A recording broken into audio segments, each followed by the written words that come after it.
Bangladesh textile বিশ্ববিদ্যালয়ে ভর্তি পরীক্ষা ২০২৫-২৬ শিক্ষাবর্ষে ভর্তি পরীক্ষায় অংশগ্রহণের ৯ তারিখে ভর্তি পরীক্ষা অনুষ্ঠিত হয়েছে। তবে ৯ তারিখের ভর্তি পরীক্ষা অনুষ্ঠিত সকল শিক্ষার্থীদের রেজাল্ট প্রকাশিত করা হয়েছে।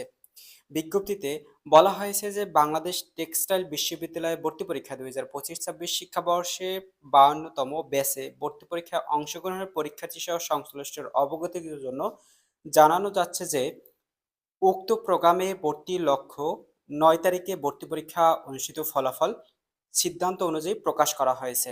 অর্থাৎ যে যার ওয়েবসাইটে লগইন করার পরে যে যার রোল নম্বর এবং আইডি নম্বর পাসওয়ার্ড দিয়ে যে যার ব্যক্তিগত রেজাল্ট মেরিট স্কোর অনুযায়ী দেখতে পারবে, অথবা পিডিএফ আকারেও কিন্তু রেজাল্ট প্রকাশিত করা হয়েছে। শিক্ষার্থী বন্ধুরা, এখানে দেখো কিন্তু পিডিএফ আকারে কিন্তু রেজাল্ট প্রকাশিত করা হয়েছে। যেখানে তোমাদের ডান পাশে রয়েছে মেরিট পজিশন, এই পাশে রয়েছে মেরিট পজিশন, এখানে রয়েছে পরীক্ষার্থীর নাম, আর এখানে রয়েছে এক্সাম রোল।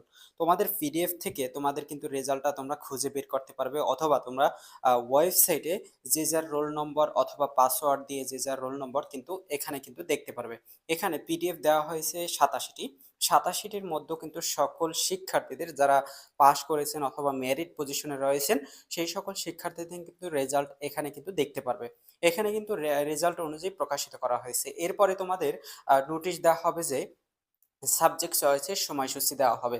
সেই সাবজেক্ট চয়েসের সময়সূচির মধ্যে তোমাদের সাবজেক্ট চয়েস দিতে হবে। সাবজেক্ট চয়েসের পরে তোমাদের মেরিট ভিত্তিক এত থেকে ধরো ১ থেকে ১,০০০ পর্যন্ত ফার্স্ট কল প্রকাশ করা হবে, যে ফার্স্ট কলে ১ থেকে ১,০০০ পর্যন্ত শিক্ষার্থীদের ডাকা হবে। তারপরে আবার সেই ১,০০০-এর মধ্য থেকে আবার শিক্ষার্থীরা ভর্তি হবে। সেখান থেকে যত শিক্ষার্থী ভর্তি হবে, তারপর যদি শূন্য আসন থাকে তারপরে আবার ডাকা হবে ১ থেকে ১১০০ থেকে আবার ডাকা হবে ধরো ১৮০০ পর্যন্ত অথবা ১৭০০ পর্যন্ত। এভাবে কিন্তু first call, second call, third call, fourth call, এভাবে কিন্তু যতক্ষণ পর্যন্ত শূন্য আসন পূরণ না হবে ততক্ষণ পর্যন্ত কিন্তু তোমাদের কল প্রকাশ করা হবে বা তোমাদের ডাকা হবে মেরিট পজিশন। এখন তোমাদের কত পজিশনে কে কোন সাবজেক্ট পেতে পারো সেই সংক্রান্ত বিস্তারিত তথ্য তোমাদের কিন্তু অবশ্যই তোমাদের আপডেট দিব। তাই চ্যানেলটি সাবস্ক্রাইব করে পরবর্তী আপডেট পেতে চ্যানেলটির সাথেই থাকবে।